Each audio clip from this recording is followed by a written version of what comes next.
Muito bem, retornamos aqui para mais um bloco. Eu contava para você da nossa diligência, estamos aqui fazendo a nossa diligência, cumprimos o mandado de busca na localidade, né?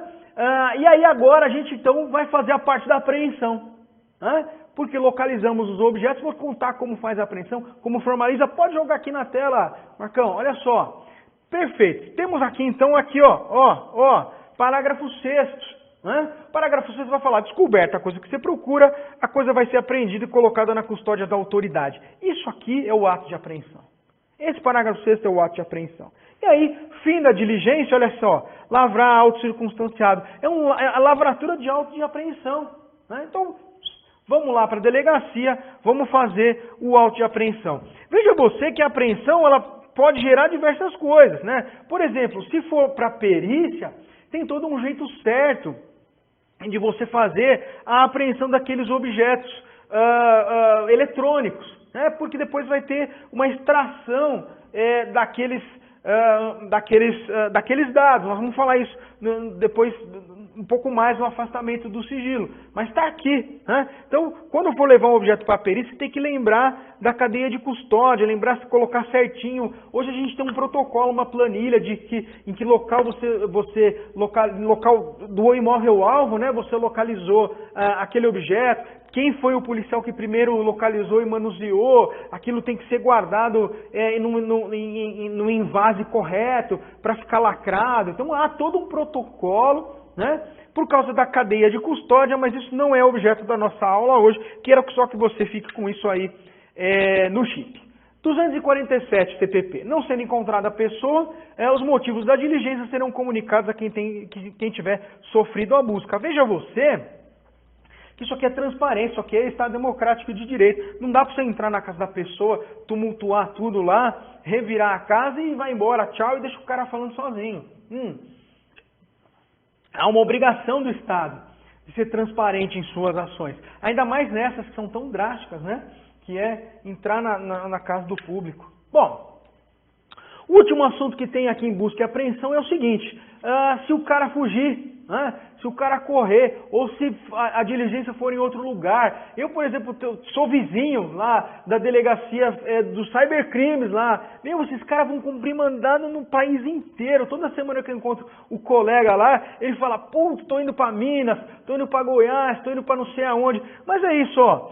Quando os seus agentes, eles podem penetrar na jurisdição alheia. Não tem problema, né? A única coisa que acontece é o seguinte: quando você cumpre a diligência fora da sua comarca, você tem que apresentar tudo primeiro na comarca lá onde você está cumprindo, né? Você tem que dar satisfação para aquele juiz também, né? E se sair, por exemplo, uma prisão lá, né? A prisão tem que ser, pode jogar para mim, Marcão, a prisão de uma pessoa tem que ser comunicada no local da prisão. É regra processual isso aí até. Então, não é bem assim. Você pode cumprir, o juiz da comarca aqui vai autorizar, vai. Você tem que pegar primeiro um cumpra-se também naquela comarca lá. As coisas têm que se conversar. Aí vamos lá, cumprir o mandado na comarca, na outra comarca lá. O que você vai fazer? Vai apresentar tudo lá naquela comarca, ele vai avaliar a legalidade daquilo. Se tiver uma prisão, a prisão vai ser feita lá, e aí depois tudo é trazido aqui para o nosso inquérito, para o nosso processo aqui na nossa comarca de origem, né? E isso aqui é trazido aqui nos 250, pode jogar aqui na tela para mim, né? Se o cara correr, fugir alguma coisa, né? E aí as autoridades vão em segmento da pessoa ou coisa, são as regras aqui do parágrafo 1º, não tem problema, pode ir atrás do cara, né? Aqui A e B, certo? Parágrafo 2º é uma coisa tranquila, não tem nada muito coisa. Ele fala, olha, se as autoridades do local, né, lá onde você está cumprindo, quiserem saber da sua legitimidade, né, da legalidade dos mandados, eles vão poder exigir essa legitimidade, mas claro, não vão poder frustrar a diligência, óbvio. Em geral, né, a praxe é que você vai lá pegar o cumpra-se da sua diligência também na autoridade judiciária local, justamente para evitar isso. No estado de São Paulo há uma regulamentação, né? Inclusive aqui na Polícia Civil de São Paulo há uma regulamentação de você buscar o cumpra-se de diligência fora, né, da sua comarca com a autoridade judiciária local. Certo? Muito bem. último assunto aqui é esse aqui, ó, descoberta fortuita. Você está lá cumprindo mandados, né, e você descobre uma outra coisa. Né? Você está lá, digamos assim, investigando um homicídio, está indo atrás da arma do crime e você encontra droga, por exemplo. Né? Ou você está investigando um desaparecimento de pessoa e você encontra o corpo. Né? Ou está buscando a arma e encontra o corpo. Como que isso acontece? Esse é um conceito trazido da doutrina americana chamado serendipidade. Né? E essa serendipidade ela pode ser em primeiro ou em segundo grau. Né? O que é essa em primeiro grau? Em primeiro grau, essa descoberta fortuita está lá relacionada com o crime investigado. Então aquilo que eu falei, foi em busca da arma, encontrou o corpo, foi em busca do corpo, encontrou... Está tudo relacionado àquele homicídio. Até aí, ok, não tem tanta controvérsia. Mas você tem aquela em segundo grau, né? Em que a descoberta relacionada não tem nada a ver com o crime originariamente investigado. E aí é que o pau começa a quebrar. Desculpem a linguagem, mas é essa. Não tem outro jeito de eu explicar para vocês. A briga é feia. Por quê? Porque muitos doutrinadores vão falar que essa prova coletada não tem respaldo legal. Porque você está dando um sentido maior, um alcance maior para a atividade do Estado, de interferência na intimidade, e isso a Constituição não permitiria. Por exemplo, o professor Aulir Lopes Júnior acha que isso não é aceitável. Né? A gente às vezes vê algumas decisões judiciais, algum tempo atrás, pode jogar para mim aqui, teve uma do STJ que falava o seguinte, olha, você está cumprindo um mandado. Se você for além do que na busca no local, por exemplo, descobrir droga, isso vai ser considerado ilegal. Eu me lembro que foi um caso em que eles iam buscar alguma coisa que estava ali à mão, e aí eles revistaram todos os outros cômodos da casa e lá localizaram droga. Foi uma guerra essa decisão aí. Depois, outras decisões respaldaram apreensões de droga nessas condições. Mas essa decisão invalidou aquela localização da droga. Então você vê que até na jurisprudência, às vezes, tem gente que adota essa posição do professor Auri aqui. Né? Pode jogar na tela aqui. Mas ouso dizer que a maioria da doutrina e da jurisprudência ainda fica com a posição 2 aqui. Ó. Considera a prova, essa prova coletada da forma legal, se as formalidades constitucionais foram cumpridas.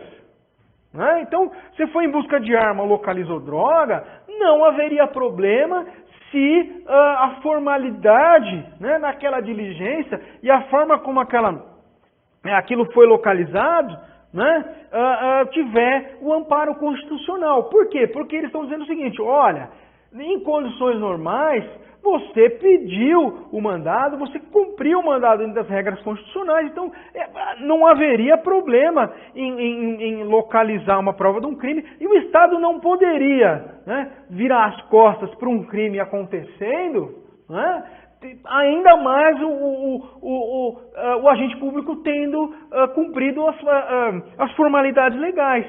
Né, ele nem teria como cumprir formalidades legais, além daquilo, porque nem sabia que aquilo ia ser localizado. Então seria até ilógico exigir bola de cristal. Né? E essa posição é assumida pelo professor Eugênio Pacelli, pelo professor Fernando Capês e boa parte da jurisprudência. Né? Então, descoberta fortuita. Né? Dentro das formalidades constitucionais cumpridas, né, de fato, aceito pela jurisprudência. Então aqui a gente fecha, pode me jogar na tela, busca e apreensão, né? E eu queria falar um pouco das quebras de sigilo para você, que é a nossa segunda parte da aula. Pode jogar aqui na tela, ó, aqui é o seguinte, nós vamos quebrar em dois, por quê? Porque quebra de sigilo, ela 99,9% das vezes vai estar aqui, ó. O quebra, o afastamento, né, de sigilo, ela vai estar aqui, ó. Ou no telefônico, telecomunicações e dados, né? Ou atividade bancária e fiscal. Né? Basicamente, o que a gente vê no dia a dia é isso daqui. Então, vamos lá. Por que telefônica e telecomunicações é importante? Porque tudo hoje acontece eletronicamente. Até o dinheiro hoje é eletrônico. É Bitcoin, é não sei o quê. O crime hoje nem lida mais com o dinheiro. Né? Quem não opera com Bitcoin hoje, ou com criptomoedas, na verdade, que Bitcoin é só uma marca, né? Não sabe o que está acontecendo no mundo. E olha que interessante. Primeira coisa, quando a gente fala de dados e telecomunicações. Artigo 15 da Lei de Organizações Criminosas, ela fala o seguinte, ó, o delegado de polícia ou o órgão do MP, ele pode ter acesso aos dados cadastrais. Então, é qualificação, o endereço, por exemplo, mantido pela Justiça Eleitoral, né, o cadastro, né, tudo isso aí. Veja, você não está pedindo a operação em si, você está pedindo só o cadastro. Qual que é o nome daquele titular? Isso daí não precisa de autorização judicial. Então aqui você não está nem falando de afastamento, né, do sigilo, né, nesse caso. Porque você a própria lei trouxe, né, essa marcação. Mas quando a gente está falando do conteúdo em si da comunicação, né, o conteúdo em si dos dados é diferente. A proteção, inclusive, é constitucional. Né? E ela está lá, ó, inviolável o sigilo da correspondência, das comunicações telegráficas, dos dados de telecomunicação. Né? Isso aqui, ó, veio na Constituição de 88. Então, o conteúdo em si da transmissão e dos dados é protegido, inclusive, constitucionalmente. E essa regulamentação veio em 96, aqui, ó, na chamada Lei de Interceptação Telefônica de Dados. Então, e quando a gente fala em interceptação telefônica, pode me jogar, Marcão, você está falando de interceptação telefônica e de dados, porque hoje, na época aqui da Constituição, era todo mundo no telefone, era programa para ouvindo os caras falando, pô, hoje ninguém fala no telefone, gente, né? Hoje é só o quê? O Zap, né? É só o Zap, pode me jogar de volta aqui. Mas, de fato, a lei... chamada Lei de Interceptação Telefônica, a Lei de 96, e ela vai tratar disso. Né? Então vamos lá. Ó, o artigo 1º já fala isso. Né? Ó, a interceptação, olha aqui, ó, né? Observará a interceptação das comunicações, né? De qualquer natureza. Por isso que já isso aqui inclui WhatsApp, inclui e-mail, inclui tudo o que você pode imaginar, vai ser tratado por essa lei e olha só, dependerá da ordem do juiz competente.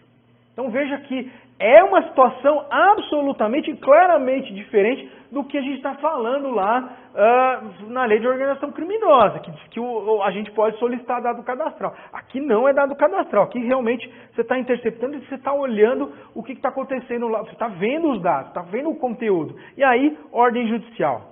Ponto. Não é? E essa ordem judicial vai ser concedida numa série de regulamentações trazidas aqui por essa lei.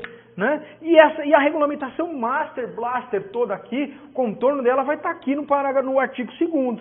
Né? Ela fala, olha, você não vai admitir a interceptação se não tiver indícios razoáveis de autoria e participação na infração penal. Isso aqui é até óbvio, mas a lei traz. Né? Se a prova puder ser feita por outros meios. Então a gente começa a perceber, né, aqui ó, inciso 2, que a interceptação telefônica é considerada a última ratio. Né? Não tem outro jeito, vamos fazer a interceptação. E olha que interessante, se o fato investigado constitui infração penal, no máximo com pena de detenção, ou seja, tem que ser pena de reclusão que você está investigando. Né? Crimes de menor potencial ofensivo, você não pode fazer interceptação telefônica. Né? E não é só isso. Não é só isso. Ó. O parágrafo único exige, e aí é uma coisa muito parecida com a minha fundada suspeita que eu já trabalhei com vocês, o que? Ó, que a hipótese tem que ser descrita com clareza. Né? A situação objeto da investigação, né? A qualificação, claro, salvo uma impossibilidade manifesta, mas veja, tudo tem que ser absolutamente justificado. Isso aqui, ninguém me tira da cabeça, me joga aqui, Marcão, que é absolutamente próximo, tanto a sistemática como a lógica dessa investigação, da fundada suspeita que a gente tem lá na busca e apreensão. Né? Ou seja, você tem que trazer para a investigação elementos absolutamente idôneos, né, para fundamentar isso daqui. Pode jogar de volta aqui na tela. E aí o parágrafo único ele traz, né, muito disso para a gente. Veja que interceptação é diferente da escuta. Né? É diferente. A interceptação, veja, um terceiro está lá ouvindo. Né? Se um dos interlocutores capta e grava, né, isso está absolutamente dentro das regras permitidas. Então eu estou lá, eu gravo as minhas ligações telefônicas, ok. Depois o que eu vou fazer com isso é regulado. Né? A gente vai falar disso. Né? Mas veja, a interceptação, terceiro ouvindo a conversa, e aqui nesse caso, eu, polícia, sou um terceiro ouvindo a conversa de dois interlocutores, isso precisa de ordem judicial, e isso é o que a gente está falando aqui na nossa hipótese legal aqui. Eu separei aqui duas coisas aqui, olha só, se um dos interlocutores grava a conversa, não é interceptação, é um direito. Né? E aí o que é vedado? É divulgar essa conversa se ela tinha uma expectativa de sigilo sem justa causa. Né? Então, a gente está falando aqui de que um cara está gravando um lado da conversa, né? Há uma expectativa de sigilo, por exemplo, se é uma consulta médica, ou se é, por exemplo, gravação do advogado, por exemplo. Há toda uma regulamentação, né, da profissão de advogado. Né? Cumprir mandado de busca e apreensão em escritório tem toda uma sistemática. Né? Tem que ter um indício da participação do advogado em crime, por exemplo. Tem que ter a participação, por exemplo, da OAB na diligência. Né? Isso é matéria para a gente, quando a gente tratar das prerrogativas do advogado, mas há toda uma regulamentação. Né? E a mesma coisa aqui, o interlocutor gravando a conversa.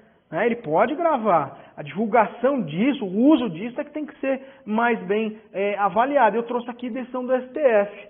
Né? Uma outra coisa aqui, comunicação telefônica. Quando eu falo aqui de comunicação telefônica, é também dados. Né? Trouxe também aqui uma decisão da STJ que fala, olha, não é só conversa por telefone. Os dados é o quê? O conteúdo, né? Símbolos, as comunicações escritas, todas as transmissões. Aqui ele traz o exemplo do correio eletrônico, uma decisão de 2008, mas hoje a gente pode falar o quê? De WhatsApp, e-mail, tudo. A gente não precisa nem, pode me jogar na tela aqui, Marcão, não preciso nem falar para vocês, que hoje tudo acontece pelo computador. Né? Telefone é um negócio que é absolutamente quase que um apêndice da gente. Você não consegue desenvolver atividade de investigação e atividade probatória hoje sem falar do telefone e do computador, e é disso que a gente vai falar no próximo bloco. Tá bom? Vamos fechar aqui. Né? No próximo bloco eu volto para falar um pouquinho dos aparelhos apreendidos. Tranquilo? Daqui a pouco a gente volta.